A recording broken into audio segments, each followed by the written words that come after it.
యత్పాదతోయం భవరోగ వైద్యో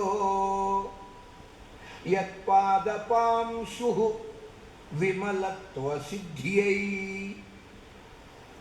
యన్నామ దుష్కర్మ నివారణాయ తమ అప్రమేయం పురుషం భజామి. భాగవతం అంటున్నది వేద మార్గ బహిష్ఠానాం. కలియుగం, ఈ కలి యొక్క ప్రభావం చేత ఎవరు వేద మార్గాన్ని అతిక్రమిస్తున్నారో, అవైదికంగా బతుకుతున్నారో, వేద మార్గ బహిష్ఠానం, మార్గం తప్పారు, ధర్మ మార్గాన్ని వదిలారు, అధర్మంలో ఉన్నారు. జనానాం పాపకర్మణం, అనేక చెయ్యరాని పనులు చేస్తున్నారు, దాన్ని పాపము అని అంటాం. అలాంటి వారికి మనశ్శుద్ధి ఉండదు, అంతఃకరణ పవిత్రత ఉండదు. మరి వారి గతి ఏమిటి కలిలో? భాగవతం అంటున్నది హరినామైవ నిష్కృతి. ఒక్క భగవన్నామమే శరణ్యం, గతి, నామామృతం. మంచి శ్లోకం. ఈ శ్లోకం చెప్పుకుని ఇక సప్తమ స్కంధం ప్రహ్లాద కథలోకి వెళదాం. చూడండి, భోజన సమయంలో మౌనంగా కవలే కవలే కుర్వన్న గోవిందస్య అనుకీర్తనం. కవలము అంటే ముద్ద, ముద్ద ఇట్లా తీసుకుని తింటాను కదా, కవలము అని పేరు దీని సంస్కృతం. కవలే కవలే కుర్వన్న, ముద్ద ముద్దకి నామస్మరణ. పక్క వాళ్ళకి తెలియ కల, వాళ్ళకి ఇది నచ్చుతుంది నచ్చకపోతుంది, వాళ్ళని ఇబ్బంది పెట్టడం ఎందుకో మానసికంగా. ముద్ద ముద్దకి నామస్మరణ. ఏదో ఒక నామం మీరు అడగకూడదు, స్వామి ఏ నామం చేయమంటారని, పిచ్చి మాటది. అన్ని నామాలు ఒకటే. ఏ నామం లేకుండా ఉంటే అది పంగనామం అన్నారు. అందువల్ల ఏదో ఒక భగవన్నామం దాన్ని ఉచ్చరిస్తూ గోవింద గోవింద అని విశేషంగా చెప్పారు. భోజనం చేసేటప్పుడు గోవిందనామస్మరణ, ముద్ద ముద్దకి గోవింద స్మరణ, ముద్ద ముద్దకి గోవింద. చిన్నప్పుడండి తల్లులు పిల్లలకి పాపం చాలా ఇబ్బంది పెడుతుంది, అనుకీర్తనం.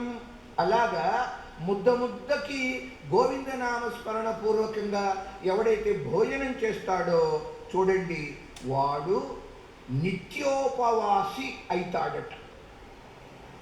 ఎంత గొప్ప ధర్మశాస్త్రం చూడండి. నిత్యోపవాసి విఘ్నేయ. వాడికి, అట్టి వ్యక్తికి ఉపవాస ఫలం వస్తుంది. మరి భోజనం చేశాడు కదా, అయినా సరే నామం అంత గొప్ప. అంతేకంతి సకల రోగా సత్యం సత్యం వదామ్యహం అచ్యుతానంద గోవింద నామోచ్చారణ భేషజాత్. ఇంత గొప్ప శ్లోకం. అచ్యుత అనంత గోవింద మహామంత్రం ఇది. లోకానికి ఇచ్చిన మహామంత్రం, ఆరోగ్యానికి మంత్రం. ఏమిటది?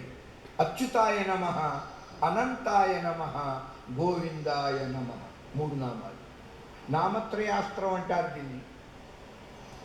లలితా సహస్రంలో భండాసుర వధ. ఈ భండాసురుడు ఒక భయంకరమైన అస్త్రాన్ని అమ్మవారి యొక్క సైన్యం మీద ప్రాణాలు పోతాయి. అలా అస్త్రం వేశాడు భండాసురుడు. సర్వరోగ అస్త్రం. ఎప్పుడు విన్నారా ఇది? సర్వరోగాస్త్రం. అప్పుడు లలితాదేవి అమ్మవారు దీనికి విరుగుడుగా వెంటనే మరొక అస్త్రం ప్రయోగం చేసింది. అదే నామత్రయాస్త్రము. నామత్రయ అస్త్రం, 3 నామాలతో కూడుకున్నటువంటి అస్త్రము. అచ్యుతాయ నమః, అనంతాయ నమః, గోవిందాయ నమః. ఇది నామత్రయాస్త్రం. అచ్యుత, అనంత, గోవింద అంతే స్మరణ. చతుర్థి విభక్తి కూడా అవసరం లేదు, నమస్కారం కూడా పని లేదు. ఆ నమః అంటానికి బదులు ఆ నామమే అనొచ్చుగా ఇంకోసారి. అచ్యుత, అనంత, గోవింద, ఇదే నామం. మా నామం అదే. నిరంతరం తిరుగుతుంది.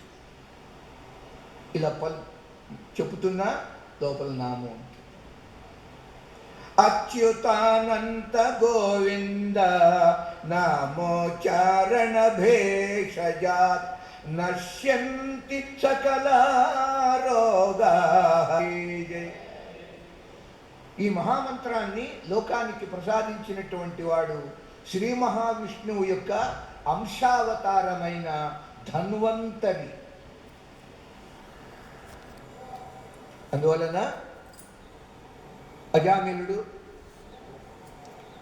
ఈ విధంగా నామంతో తరించాడండి. షోడశైతాని నామాని, 16 నామాలు. ఒక క్రియ దానికి సంబంధించిన ఒక నామం. ఒక ప్రత్యేకంగా మహర్షులు చెప్పినటువంటి ఔషధే చింతయేద్ విష్ణు. మందు వేసుకుంటుంటే విష్ణు నామస్మరణ. భోజనే చ జనార్దనం, భోజన సమయంలో జనార్దన. కొంతమంది అండి జనార్దన ఒత్తుతుంటారు తెలియక. ఏదో అట్లా ఒత్తితే బాగా అన్నట్టు ఫీల్ అవుతారు వాళ్ళు. అక్కడ ధనం కాదు, జనార్దన. మీరు అంటుంటే చాలా ఆ పొల్లు వినిపిస్తూ ఉంటుంది.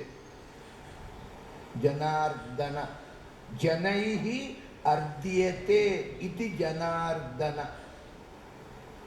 అంటే జనులు అంటే లోకులు మనమందరం కూడా ఎవరిని అర్థిస్తాం, ప్రార్థిస్తాం? పద్మనాభంచ. నిదుర సమయంలో పద్మనాభ స్మరణ, ఆ నామం అలాగే పలకాలి.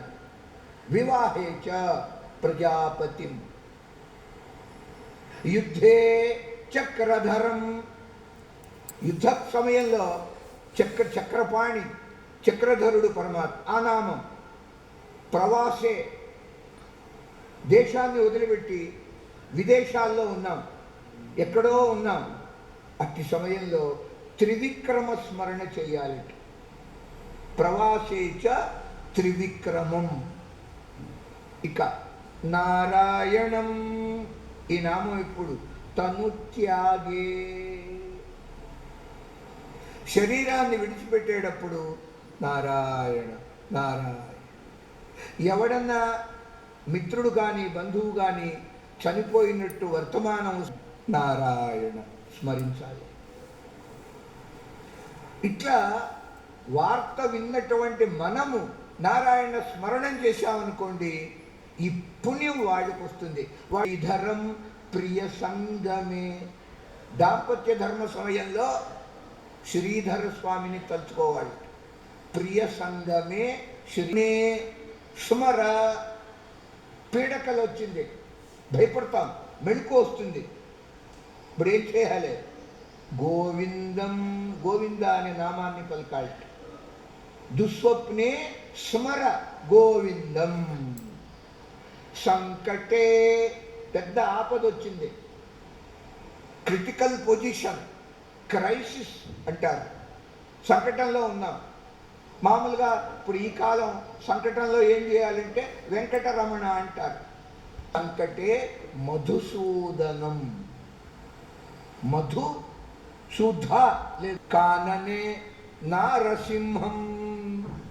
నృసింహస్వామిని స్మరించాలి. పావకే, నిప్పుల్లో ఉన్నాం, చుట్టూ దావాగ్ని, ఎలా బయటపడాలో తెలియదు. అట్టి సమయంలో పావకే జలశాయనం, క్షీరసాగరంలో నిద్రించి ఉన్నటువంటి పరమాత్మని స్మరించుకోవాలి. జలశాయి, జల మధ్యే, సముద్ర మధ్యంలో ఉన్న నిన్న వరాహ అవతారం, సముద్రంలో పరమాత్మ కిందకి వెళ్ళి వెళ్ళి వెళ్ళి ఆ భూమిని ఉద్ధరించాడు. సో జల మధ్యంలో, జలగండం, గండం అంటారు, జలగండంలో ఉన్నప్పుడు వరాహ స్మరణ. కొండ మీద ఉన్నాం, ఎక్కాం, కానీ దిగలేని పరిస్థితి, దిగలేం, కష్టంగా ఉంది. ఎలా బయటపడాలి? పర్వతే రఘునందనం, రామచంద్రమూర్తి యొక్క స్మరణ. గమనే, ఇంట్లో నుంచి ఒక మంచి పని మీద ఇంట్లో నుంచి బయలుదేరి బయటకు వెళ్తున్నాం, మళ్ళీ క్షేమంగా. ఎంత నామమహిమ శాస్త్రాల్లో పురాణాలలో విస్తృతంగా ఉందండి. సప్తమ స్కంధం అద్భుతమైనటువంటి వాని యొక్క చరిత్ర. కృష్ణ కృష్ణ ముకుంద జనార్దన, కృష్ణ గోవింద నారాయణ హరే, కృష్ణ గోవింద నారాయణ హరే. ఆనంద అచ్యుతానంద గోవింద మాధవ, సచ్చిదానంద నారాయణ హరే, సచ్చిదానంద నారాయణ హరే. కృష్ణ వాసుదేవ హరే,